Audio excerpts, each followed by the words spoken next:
ॐ नमः माता पिता चरणं नमः विद्याप्रदायकं दीक्षामन्तरं गुरोरवन्दे वन्दे गुरुपद पुनः पुनः। धन्य कहो उस ग्राम को जहाँ होत हरि नाम, आई के आसन लीजिए सिया सहित भगवान सिया पति रामचंद्र भगवान की जय। शरणम प्रभु। परम आदरणीय हमारे आज की कथा को श्रवण करने वाले भक्त प्राणियों, आज हम जितने लोग सारे दुनिया भर इस कथा को श्रवण कर रहे हैं, हर एक को मैं कोटान स्वागत करते हुए और हर एक बड़ों को प्रणाम, छोटों को आशीर्वाद देते हुए आप हर एक को मैं आग्रह करूँगा कि बड़े शांत भाव से बैठ करके हम लोग ये बैसाख मास की कथा जो चौथी अध्याय होने जा रही हैं उसको श्रवण करने की महती कृपा करें। और बहुत खुशी की बात है, हमारे बाबा रामदेव जी को भारत देश में कि आपका योगा आज मैंने भी किया टेलीविज़न में जो हुआ है, और कल रात को अमृता ने मेरा टेलीविज़न खोलवा दिया, बिगड़ा था 2-3 दिन से।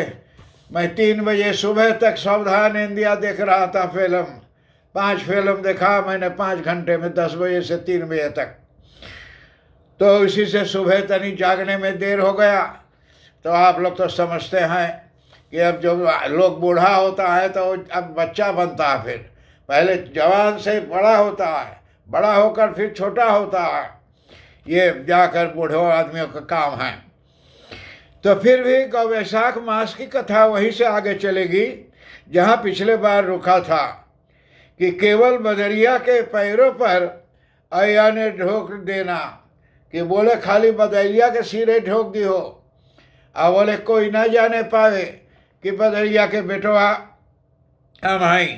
तो सब रानी लोग से बोले हैं बदरिया के बेटवा जो पानी में बिक देवल गए लहा मरे खरतीन, तो ऊ जा करके बोले खाली बदरिया के गोड़ छुइयो, एको के गोड़ न छुइयो दूसरे रानी लोग के। तो अपने सब चेला चापरीन के सिखावत हैं। तो सभी आने और राजमहल में पहुँची जाके जितना कर चेला चापर रही संगतियन, सभी ने जाकर के बंदरिया का सम्मान किया। ओह, सभी जाकर बंदरिया के सम्मान किया।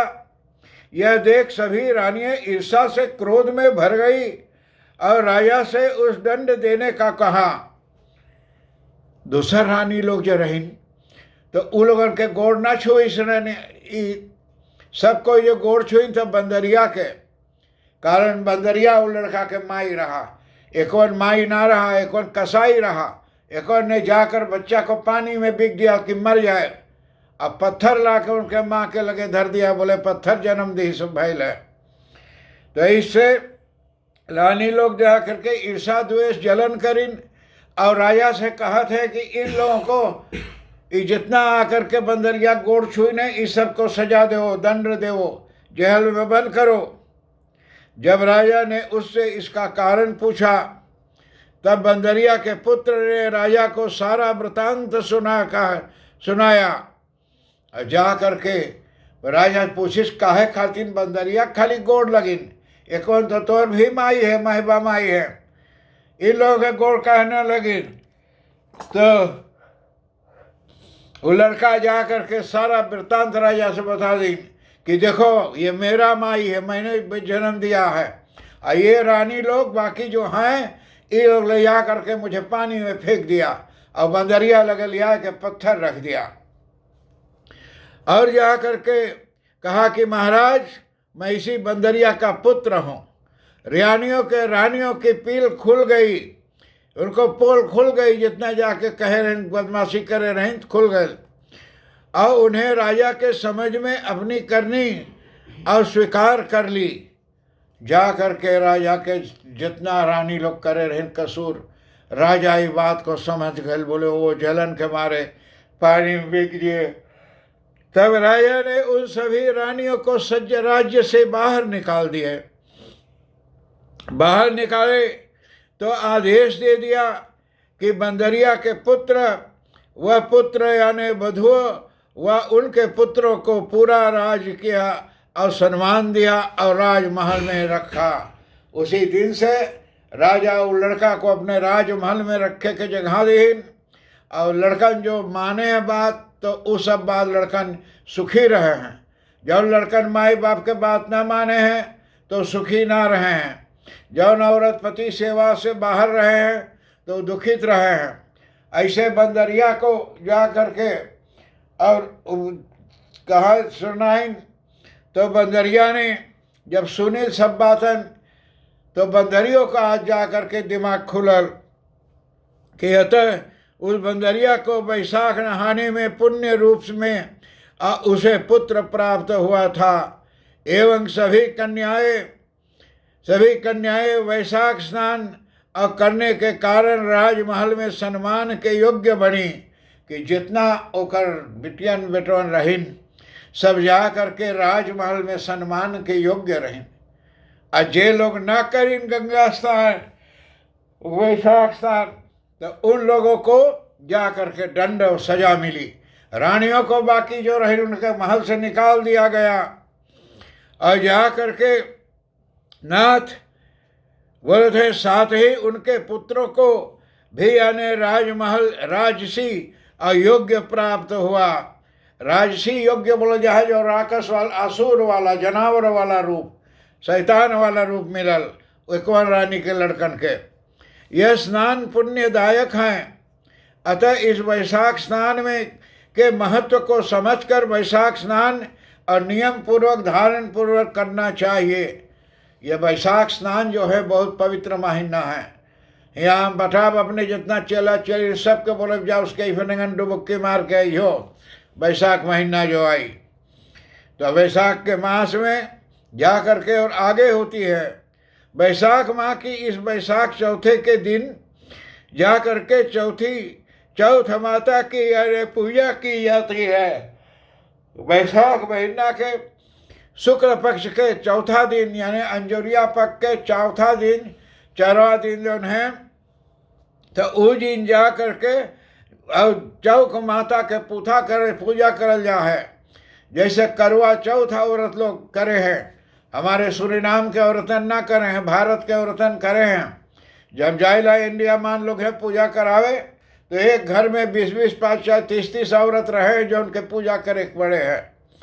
तो करवा चौथ का पूजा से जा कर के होती हैं। ऐसे बैसाख की चौथ के स्नान से दुनिया भर के सब पाप बुराई सब मिट जाती हैं, पवित्र हो जाता है मन। और ब्रज यानी व्रत रखा जाता है। वैशाख चौथ की कथा का श्रवण किया जाता है अथवा पढ़ी जाती है। वैशाख चौथी का कथा पढ़ल जा है, सुनल जा है। चौथ माता की पूजा अर्चना इस प्रकार है। चौथ माता की पूजा इस प्रकार है कि पूजा का सामग्री इकट्ठा करें। पहले कौन कौन चीज़? कुमकुम, हल्दी, मेहंदी, गुड़, घी, लक्षा, दिया बत्ती, एक मोतीचूर, एक लड्डू गणपति के लिए। चौथ जा कर के माता के लिए पुष्प, फूल,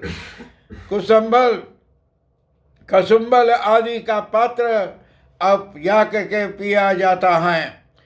और इस दिन पूजा अर्चना के लिए विनायक जी एवं यानी चौथ माता के पाठ के अर्थात यानी दीवार पर यानी मांडकर बना लें। दीवार पे मंडल बनाओ, आसन बनाओ जहाँ पर सब शोभा से होती है।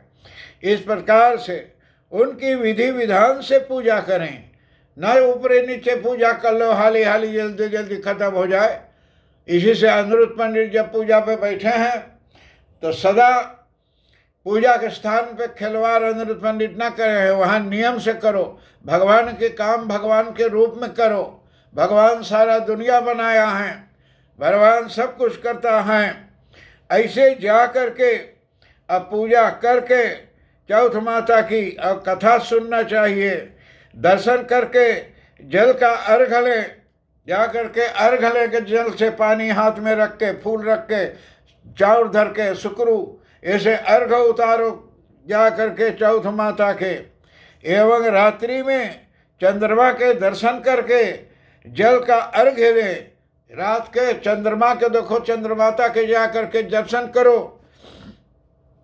चंद्रमा हम लोग पहले शर्मा में खेलत रही, चंदा के हम लोग बोलते हैं मामा माई। चंद्र माई नहीं, चंद्र बाप है, देवता है, मर्दाना है चंद्र। तो इससे चंद्र देवता के जा करके दर्शन करो बाहर निकल के, और जा करके एवं दर्शन करके जल से अर्घ्य करे। तत्पश्चात यानी खोल अर्थात भोजन करें। चौथ की कथा को इस प्रकार से सुने। चौथ की कथा बहुत बड़ा है, लेकिन इस प्रकार से कथा सुनो। कौन प्रकार से सुने चाहिए, ये जा करके मुझसे चौथ माता बोलत हैं कि सबको इसे बता दो कि अगले बार आप लोग समय पर अपनी कथा के तैयार रहिए। अगले बार कथा की जा करके विधान बताई जाएगी कि कैसे जा करके चौथ माता के पूजा किया जाता है। तो आदरणीय, आज की कथा आई है, बहुत धन्यवाद है कमला कुंजुल को, मॉरिशस शहर में, देश में, और हमारे सुनुख शिवजीव जी। आप लोग जितना पर्व काल मनाए हैं मॉरिशस में, बहुत भारी पर्व हुआ है, मैंने सब देखा यहाँ। बहुत खुशी हो सुनुख संजीव जी से भी, और प्रेमचंद बुझावन जी को बहुत कोटान कोटान धन्यवाद हैं। भारत देश में काफ़ी लोगों को, हमारे दोस्तों जो हैं, तो हर एक को मेरा नमस्कार प्राप्त हो। और जयपुर में एक व्यक्ति को मेरा तरफ से आशीर्वाद करे कि वो व्यक्ति से बहुत जा कर के अच्छे बातें हुई हैं। आज आधा घंटा बात किए हैं, और मैं जयपुर में हर एक को जहाँ धन्यवाद देता हूँ। राजस्थान में हमारे पंडित हैं, और यजुर्वेदिक का दुकान जिसके पास हैं, उनको, पंडित जी को, सत्यनारायण जी को, और देव प्रकाश जी को, जय प्रकाश जी को, हर एक को जा कर के दिल्ली में मेरा राम जो है नमस्कार हो। आप लोग का संदेश मुझे मिलता रहता है।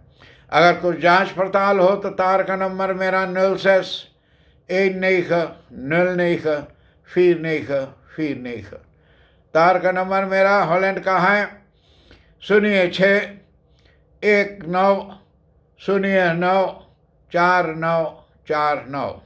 हर एक बड़ों को प्रणाम, छोटों का आशीर्वाद देते हुए अगले बार आप वैशाख मास की कथा श्रवण करोगे। ओम शांति शांति शांति, हरिओम।